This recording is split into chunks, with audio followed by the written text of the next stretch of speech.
forgotten to start the recording, so now it's recording. So we do intend for recording this webinar. So if everything goes to plan, we'll be sending the link to the recording at the end, providing all of Digistore's contact details in case there's anything else we can assist with. So you'll get the recording and contact details for us so that we can help you follow up after the webinar. I'll be introducing the webinar today, and then I'll pass over to David from Autodesk. David is Autodesk's animation specialist, and we're very fortunate to have him with us today. Welcome, David. Say hi. Hi, everyone. I've seen a number of presentations from David in the past. I'm always impressed by his depth of knowledge, not only in the Autodesk Animation Product Suite features and capabilities, but also in the local Australian and New Zealand market, and how these capabilities can be applied in the real world for Autodesk users so that they can get the most of those tools. There's a lot for David to cover today, but hopefully at the end of the webinar we'll have time for Q&A. You'll notice in your GoToWebinar panel there is a panel that lets you submit questions. So please submit your questions during the presentations as you think of them by typing in the questions panel. If we can answer them during the presentation, we will. Otherwise, we'll save them up until the Q&A. All those questions that we receive, or all questions, are gratefully received. And it's often the case that if a question occurred to you, many others in the webinar will want to know the answer to. So please submit your questions as we go along. It's your opportunity to make the most of David while he's here. And if we don't get to answer them, they are recorded, so we can follow up with you after the webinar. If you want to know more after the webinar, contact Digistore. This Digistore, as I mentioned, is Autodesk Media and Entertainment Gold Partner, which means that we have the knowledge and experience to assist customers with a full range of Autodesk solutions, from 3D software through to high-end finishing systems such as Autodesk Flame. If we can help in any way, these are our contact details. You can see here our team eagerly waiting by the telephone for your call. You can call us, email us, or complete the contact form on the website and let us know what you need, and we'll get back to you straight away. Who is Digistore? There's a sentence there for those who are not familiar with us, a single sentence describing what we do, but specific to Autodesk, our specialization is the integration of Autodesk products into animation, VFX, visualization, gaming, and other solutions, so our customers can produce great content with confidence. Australia's leading post houses, visual effects companies, game studios, and architects are all Digistore customers, so we can bring our experience to bear to solve your application requirements. That's it for the introduction. I'd like to pass over to David, so I will make him the presenter now. Give me one moment while we swap from one to the other.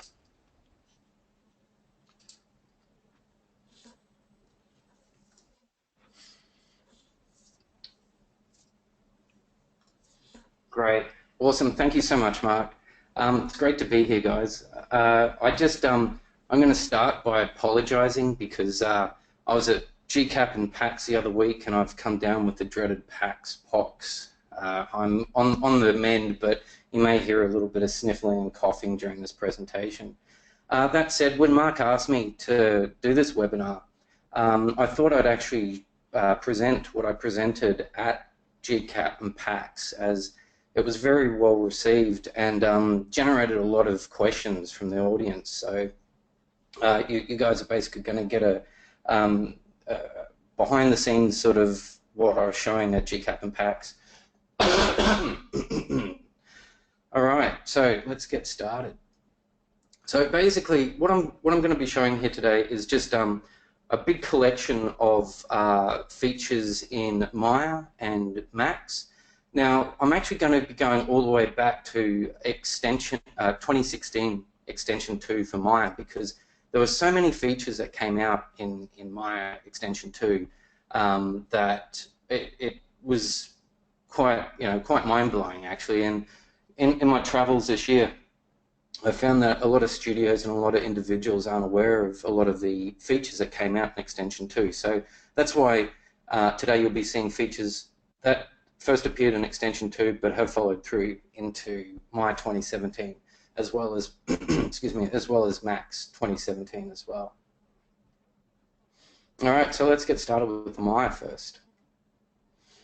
Okay, so we've changed we've got a new content browser. So that basically replaces the visor, which has been a bit of a staple for a long time in Maya.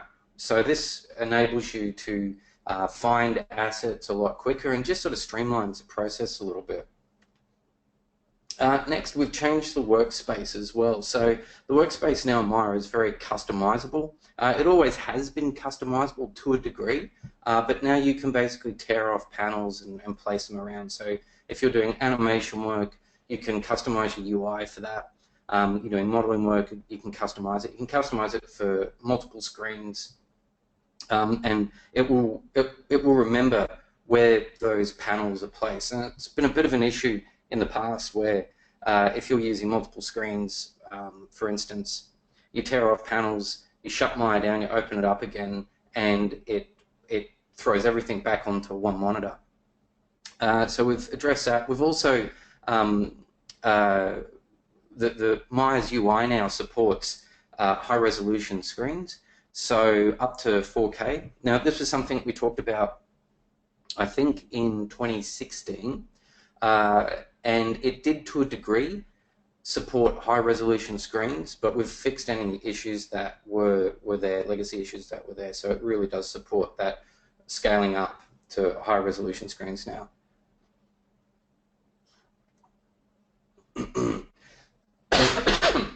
Okay, so in 2016 Extension 2, we brought in some transform and pivot fixes.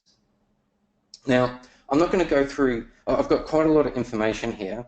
I'm probably just going to touch on some of the key things here. I'm not going to talk through every menu item here. I'll let you guys read through a lot of this stuff. And like Mark said, this is recorded, so you can go back at your own leisure and watch this and read through all the detail, because there is quite a bit of detail here.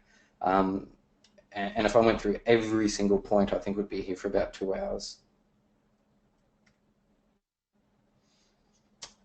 So just some general poly modeling fixes that we've done. You can see here we've done quite a, this has actually been, we've been working on modeling fixes in Maya since, I'd say, 2014. And we've just continued that with 2016, then Extension 2, and continued on with 2017 as well. Symmetry tool. So, this is something that's been a bit of a personal bed bug, I guess you could say, for me for a long time. Something that should have been there ages ago, you could argue, and we're working towards making that so the symmetry tool works. I know it sounds like it should be a simple thing, should have always happened, but we're getting there, and that's supporting now with bridging tool, the multi-cut, inserting, and edge sliding tools as well. New improvements with the UV editor. So you can see here again, symmetry tool has had some work with the UV editor. And just general workflows as well with the UV editor, so making it as simple as possible. Me personally, as an animator, texturing's always been something that's not been my strong suit.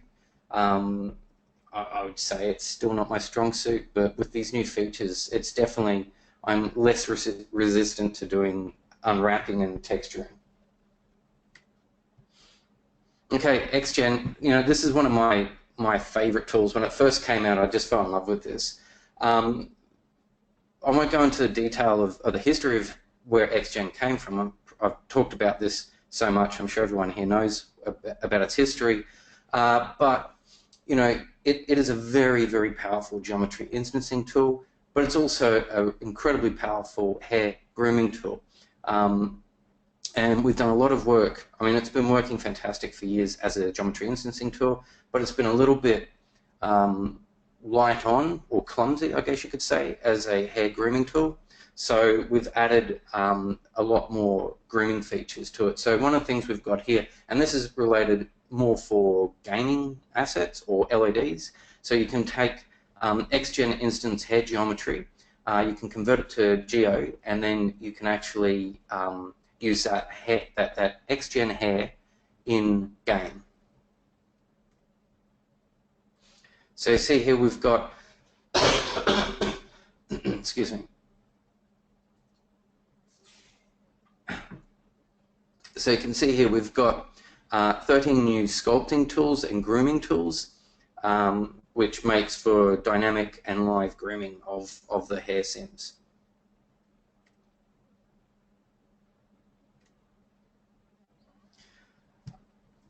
SVG vectored graphics in Maya, so you can bring in vectored graphics and then work with that. So this is very good for motion graphics artists. Something that you've been able to do in Max, but it's been a little bit of a struggle, I guess you could say, in Maya. The other thing that you've been able to do in Max for many years, but has been a real struggle in Maya, is 3D typing. So we've now got a whole new 3D text tool, and this text tool supports all TrueType fonts, and it also supports animations. As you can see here, you can animate along curves. You can actually add animations to the text itself. You can do beveling, extruding, all of that stuff to the text. So it's been a long time coming, but this is definitely a feature that's aimed at the motion graphics artists. And it's fun to use. I've played around with it quite a bit. Haven't had much need to do any motion graphics stuff, but you don't really need to know what you're doing with the text tool. It pretty much sort of walks you through it. It's very simple to use. So keeping on with the motion graphics artists, the Mesh tool. So this was a plugin. Autodesk acquired it, I think, last year, and it's now been integrated into Maya. So it shipped from 2016 extension 2, and it ships with 2017 as well. So it's a fantastic tool set. If you haven't seen Mesh, excuse me, if you haven't seen Mesh, have a look at it. It is so simple to use and so much fun. I'm actually in the process of doing a little test right now where I'm wanting to do a Sandman, like the Sandman from the Spider-Man film, and I'm wanting to dissolve, and I'm actually using the Mesh toolset to do that. Still a work in progress. I was hoping I'd have something to show you guys today, but it's not quite there yet. But it's working. It just needs to look better. But this gives you an idea that it's designed as a motion graphics toolset. If you're doing really groovy motion graphics. But no, it's not limited to motion graphics. As I said, I'm actually doing an animated character and turning him from a geo character into a sand character, and he dissolves in, or disappears, or falls apart, I guess you could say. And it's looking all right so far.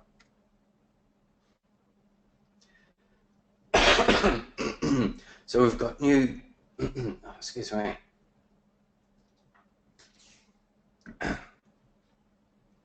So we've got new nodes in the Mesh toolset for 2017.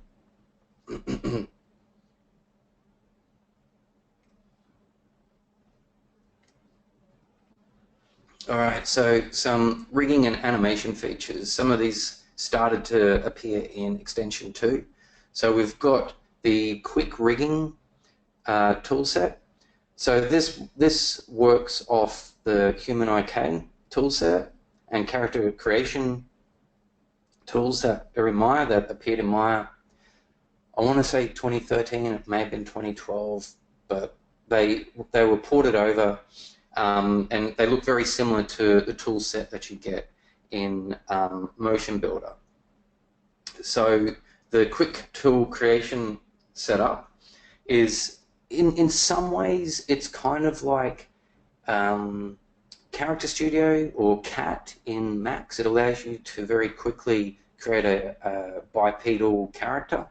It's incredibly quick. I've been playing around with it, and I can pretty much do like set up the character and basically have the character from not rigged to rigged and skinned in, I'd say, 10 minutes. But, you know, it needs some weight paintings after that, but you can get through it pretty quickly. So shape editor. So we've changed the blend shape UI, and you know, it's just made it so much easier for managing your blend shapes and controlling your workflow. So pose editor. So again, working off all the sculpting tools that we brought in 2016. So you can now use the pose editor. Sorry, you can now use the sculpt tools in conjunction with the pose editor to fix up any problem areas that you might find in your geo with your skinning weight. So, you know, you tend to find there'll always be certain things that just doesn't matter how much you skin it or paint the weights, it just doesn't quite work. You can now use the pose editor to adjust those weights. It's also a good tool for just doing really individual sort of deformations on a character. I'll give you an example. Let's just say you've got a giant that picks up this character you see in front of you here, and you want that giant to squish the character and leave hand or finger imprints on the character, and then you see those finger imprints like a beveled sort of imprint on the character. You can use a pose editor to do that.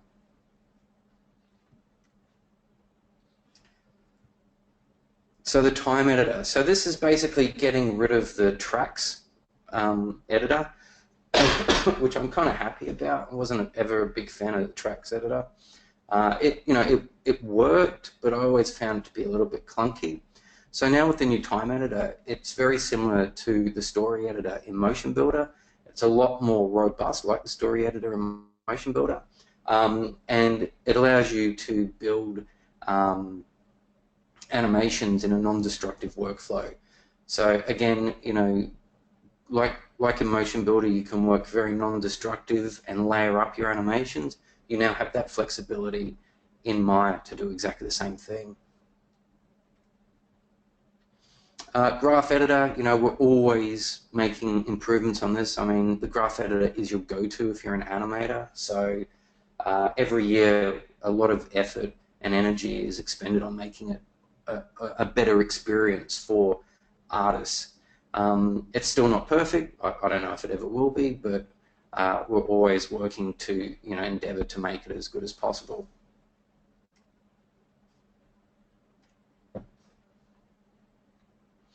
Okay, so lighting and rendering. So we've actually gotten rid of the old render layers and we've replaced it with a new render layer setup. So what's good about this is it's a lot more robust. It allows you, it gives you more visibility on what you're dealing with. The one negative that I've seen is that if you've got an old scene using the old render layers, it doesn't port across your old render layers into this new render layer setup. So that's a little bit of a caveat to be aware of, that you may have to rebuild your render layers setup. But before we go on to the next one, but I want to say I've actually been using render layers a lot for scene management as well. So I've been using it for visibility of objects. Essentially, and also my animation layers as well. Basically, because the reason I'm doing that is because I'm eventually going there anyway. I'm going to be using my render layers to render out my multiple passes. So by using that, by setting up my scene to begin with the render layers, that means that I'm not jumping between different layer options. All right, and the big one this year is we no longer have Mental Ray, we now have Arnold. So Mental Ray no longer ships with Maya, Arnold ships with Maya now. And there's been quite a bit of work to have that integrated into you know, the UI, the textures, basically everything. You can still use Mental Ray. If Mental Ray is part of your pipeline, you can still use that. But unfortunately now you have to go and purchase that as a separate sort of standalone. If you have a look down here, the 1, 2, 3, the fourth option along there, Arnold on Google Zinc. For those that aren't aware, we partnered with Google earlier this year, I think it was, and we have what's called Zinc, which is a cloud-based rendering solution. So if you need to scale up quite quickly and you don't have access to a render farm, have a look at Zinc. You can actually buy render credits and you can render, essentially you have access to a render farm there. And it's pretty much all third-party renderers are supported there. And not just Maya, but Max and many other softwares are supported there as well.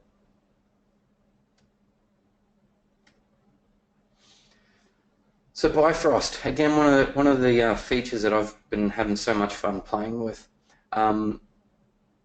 We've done changes or fixes or updates with viscosity and erosion, churning, adding depth to that surface, that body of water. This was something, viscosity was a big thing when Bifrost first came out. We didn't support that.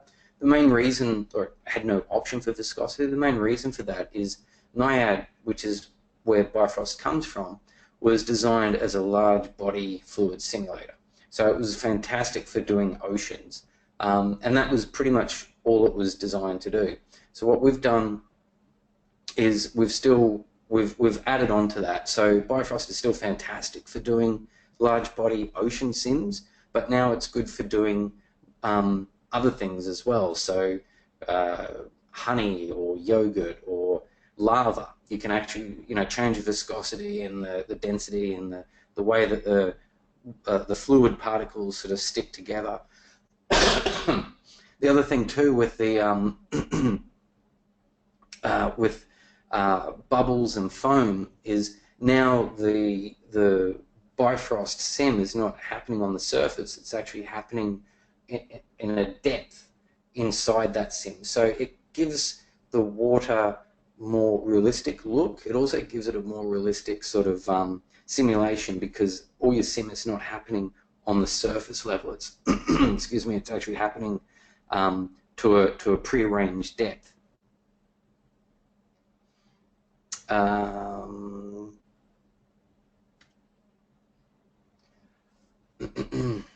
So motion fields. This is fantastic. We now support motion fields. So if you want to create waves or displacement, you can use motion fields to do that.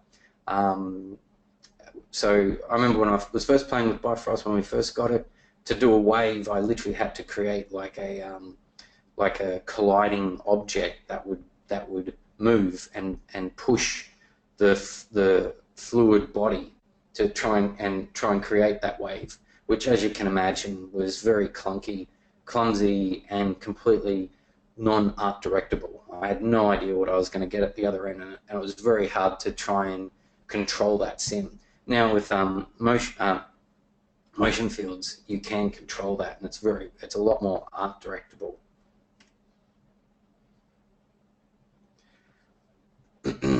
So the BOSS, which is the Bifrost Ocean Simulation System, we've just done a whole bunch more work in making what Bifrost is about, which is large body ocean sim, just making it better.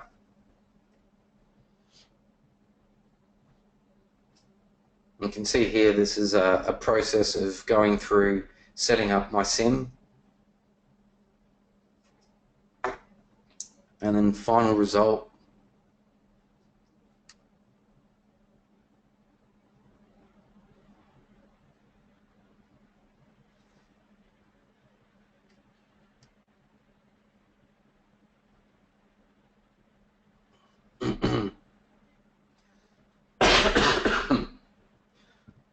So the second one down, mesh property attributes now reside in the nodes, so emitters, colliders, accelerators, etc. This is really good because one of my issues with Bifrost has been just finding where all the stuff is. I'm sure people on this webinar have played with Bifrost and you know how big that UI is, and it's easy sometimes to get lost in it. So we're just consolidating that and keeping things a little bit more easier to find.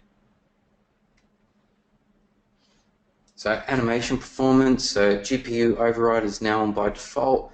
Parallel evaluations for nucleus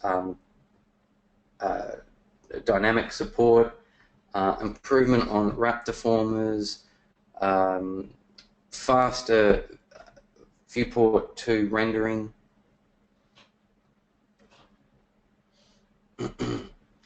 playback improvements of up to 3 times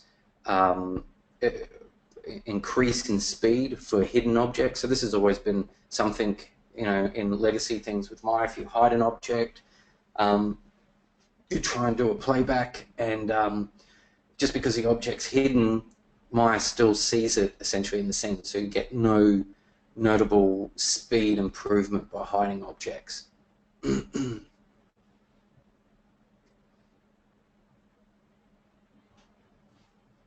And just a whole bunch of, I'm starting to lose my voice here, so just a whole bunch of other outline improvements here.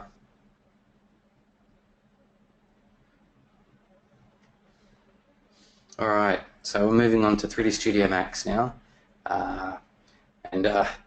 Mark, I may lose my voice here, but we'll see how we go. Okay, so in 2017 in Max, we've now got geodesic voxel binding and the Heatmap Skinning. So this is something that came in Maya a couple of years ago. In fact, Heatmap Skinning first appeared in Maya LT a few years ago. It was a massive hit and very successful and popular. So we brought that into Maya, and now we've brought that into Max. Geodesic voxel binding, for those that aren't aware of it, it is, as the name suggests, it voxelizes your skin weights, which is incredibly handy for getting rid of overlapping skin weight issues. And because the weights are voxelized, it means you start to get realistic skin weights. So a voxelized skin weighting, it sees those voxels there as a mass. As the bones move, it needs to reappropriate where those voxels sit. So you don't get the I'm sure everyone's seen this when you're skinning an arm, for instance, and the elbow joint. When you bend the elbow joint in, traditional skinning weights, you'll get a big dip on the inside of the elbow joint. So voxelized skinning weights gets rid of that completely. Well, maybe not completely, but gets rid of it, say, 90%. Another area where voxelized skinning weights is really good is when you're skinning the hand and the fingers. So because it sees the volume of the geo, you don't get skinning bleed over from, say, your index finger to the thumb and pinky to, anyone that's skinned characters knows what I'm talking about. So it greatly reduces your workload there.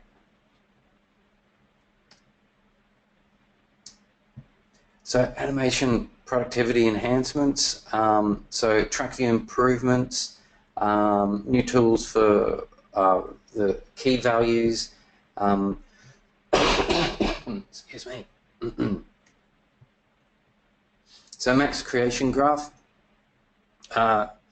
Those that haven't had a play with it, I highly recommend you get in there and just have a look at it. Max Creation Graph is an incredibly powerful tool, and we've just added more controllers for it.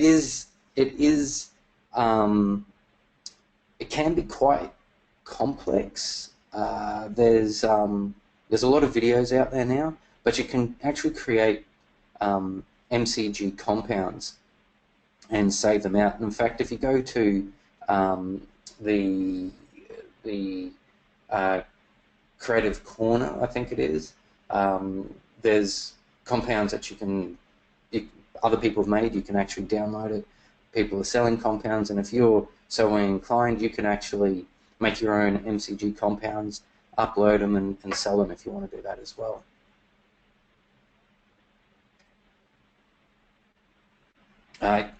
UV matte enhancements again. You know, like I was saying earlier, not my strong suit. Something I always shy away from, but it's so, you know, there's been so much work done on both Max and Maya that you know, it's making it a lot easier to go through that process now.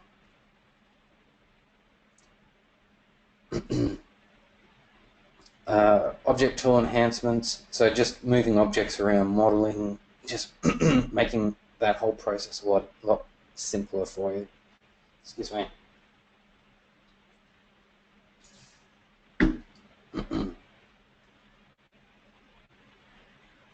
So ability to bring in CFD data. So this is great for some of the more civil industry bits of software. So for realistic wind tunnel testing, crowd testing, all of that sort of data, you can bring that in from these other bits of software, bring it into Max, and you can visualize it a lot better. So it's true data, so it's true technical data that is brought in, scientifically correct, I guess you could say. So wind tunnel testing data you can bring in. So for instance, the Bifrost sims, although that looks good, that's not true simulation data. That's just a approximation. CFD data is true simulation data. So you can bring that in and then visualize that better so it looks nicer. Again, like I was saying with Maya, we've got the same support for high resolution screens, so the UI will adjust accordingly for that in Max now. And improve pipeline tool integration with Python. So with you know, Shotgun, it's easier to integrate that into Max as well as Maya, and it's just more opened up in the back end. Asset library, so more improvements on the asset library here for ease of access for your assets, for community built assets, and for your own assets, so you can build up a very easy to acquire asset library for, you know, and supporting XREF objects and all that sort of stuff. Game exporter. So in Max, you've got about 4 different ways you can send your game assets from Max into Stingray or Unity or Unreal. Well, actually, no, I lie. You've got about 4 or 5 different ways to send your game assets from Max into Stingray, and you've got about 3, excuse me, about 3 different ways of doing it for the other engines. So you've got Live Link, Send to,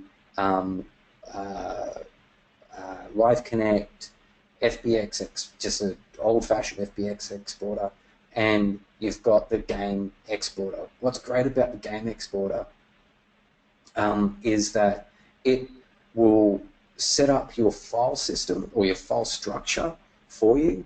So it'll break out your FBX. Sorry, it'll break out, using this image as an example. It'll break out where your textures sit. So it'll create a texture folder. It'll create a geo folder or a model folder. It'll create an animation folder.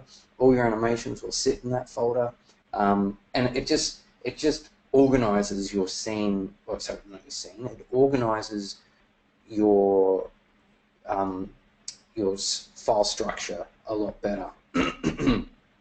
Again, all stuff you can do manually, but this just takes that manualness, for lack of a better word, out of it and just streamlines that process a little bit.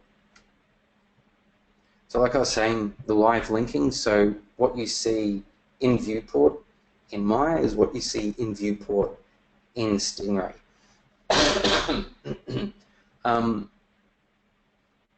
So one of the things, one of the mantras we've had for the last couple of years is what you see in viewport is what you see in render.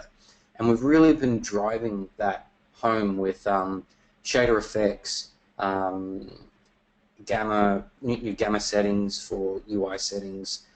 So for those that haven't seen it, have a look at my YouTube video from GDC earlier this year, and I actually show how I can bring in an asset from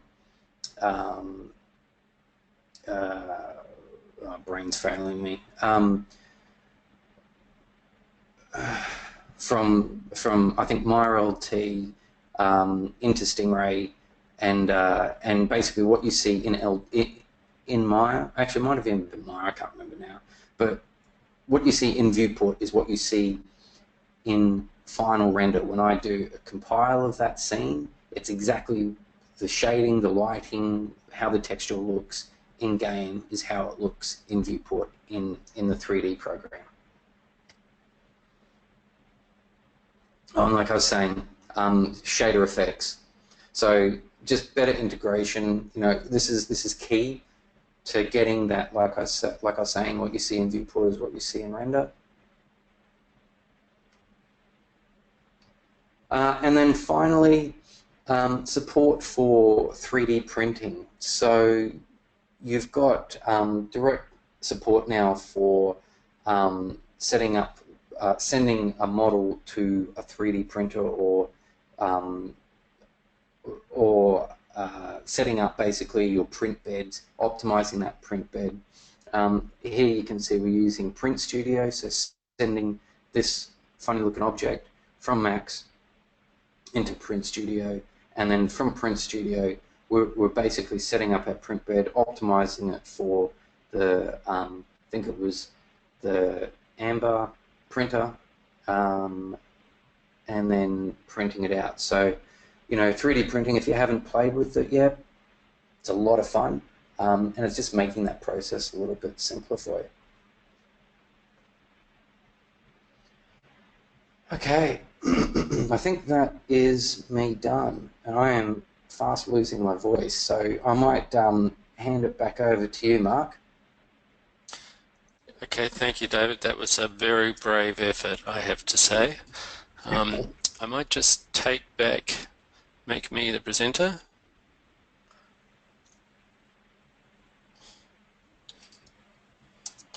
Just switch to my screen.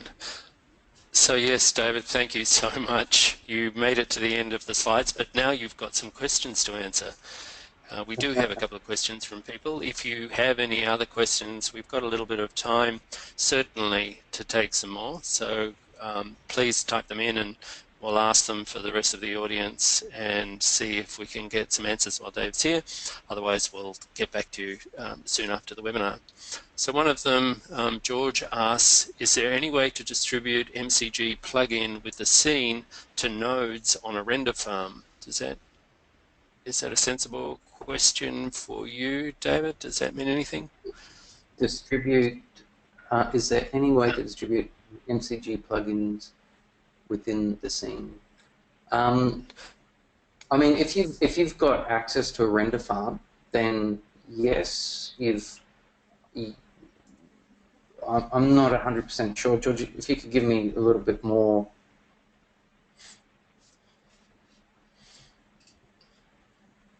Yeah, if you could give me a little bit more. Oh, okay. That could be copied to know. Well, I guess it depends. So the MCG is, it depends on what you're asking it to do. So for instance, I can use the MCG to create a clone tool, or I can use I can just use a clone tool. So it really depends on what you're doing with it and what you're asking the render farm to do. It was a render farm that you was talking about? Yeah, it was a render farm. Yeah. So I would say, yeah, I would say I'm not 100% sure. I would have to test it myself.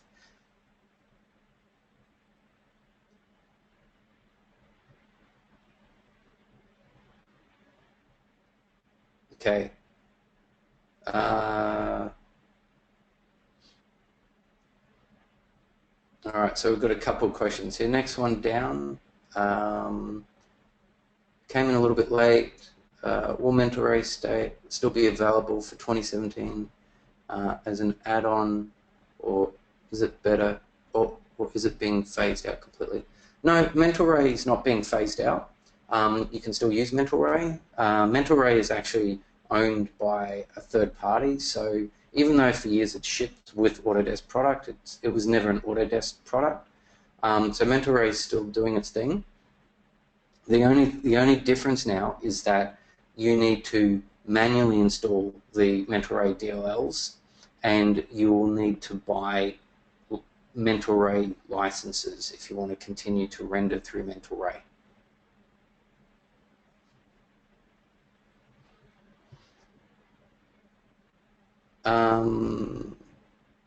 Next one down.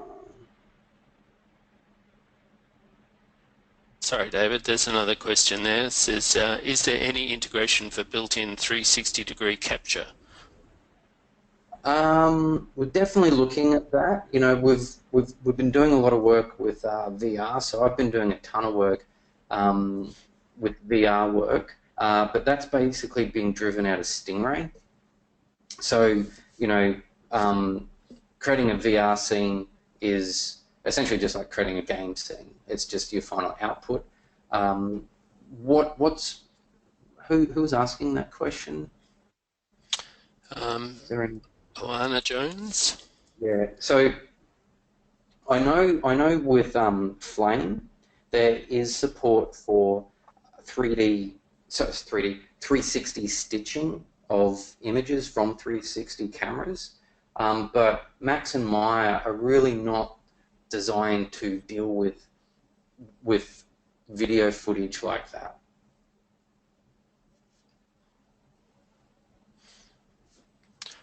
Okay. I guess if you want some more answers on that question, by all means send a follow-up email to get the contact details that are on the screen there, and we'll forward that, look into that more for you and get back to you further. Someone else asked, could you please recommend a good book for learning Maya for students? Any off the top of your head, David, or is that one we should email as well? No, look, I would say don't go to a book. Go online. The first place I would go is the Autodesk Learning Channel. There is hours and hours of content, basically starting from, you know, navigating your way around the UI all the way through to doing complex IK, FK rigging. Just, you know, there is so much on the Learning Channel.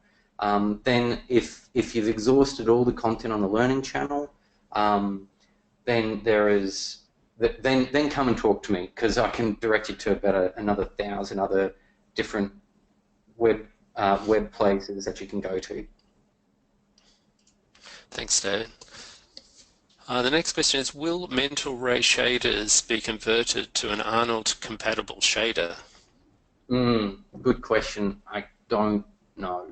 I don't, and this comes back to the fact that mental ray is third party. So that it's like I'm not 100% sure where we're sitting with that. I know that there's a lot of people that have shaders that have been designed for mental ray.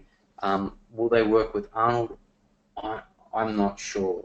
I think that's going to be one of those things that you know, just like all these shaders and plugins grew over the last couple of years for mental ray, I think they're going to have to grow for Arnold as well. Okay. I think that's it for questions for now. Any other closing comments you'd like to make, David, or from you? Sorry, there was just one more. Is there a source of more data? Oh, there is. Is there a source for more data operator presets than the half dozen in Max? Oh, that is a good question. I don't know. I'll have to look into that. Who asked that one? Leonard Doublet. Okay. As I mentioned before, these questions are being recorded, so if we can't answer them right now, we'll get back to you with answers soon after the webinar. Arnold render out fisheye images, fragment array, FOV shader. You know what? I haven't tried that. That's a really good one. I wouldn't mind actually trying that. I assume it probably has something similar to it, but I don't know. I'm going to try that as soon as I get off this webinar. Okay. And will Arnold be coming to 3D Studio Max? Don't know at this stage. I would assume yes, but that's just me speculating. I don't know. Okay. We might leave it there, David. So thank you so much again for struggling on during the webinar, despite your dreaded lurgy. It was a great effort. Thank you. And thank you to all those that attended today. We will send a follow-up email with the recorded version of this. Maybe I'll have an opportunity to edit out a few of the coughs. Otherwise, it'll be posted exactly as is. We will, in that email, have all our contact details, and if you have specific questions that we haven't answered properly, you can reply to that and ask us, and we'll work with David to get back to you as soon as we can. So thank you once more for joining us. I'm going to end the webinar now. Fantastic. Thanks, guys. See ya.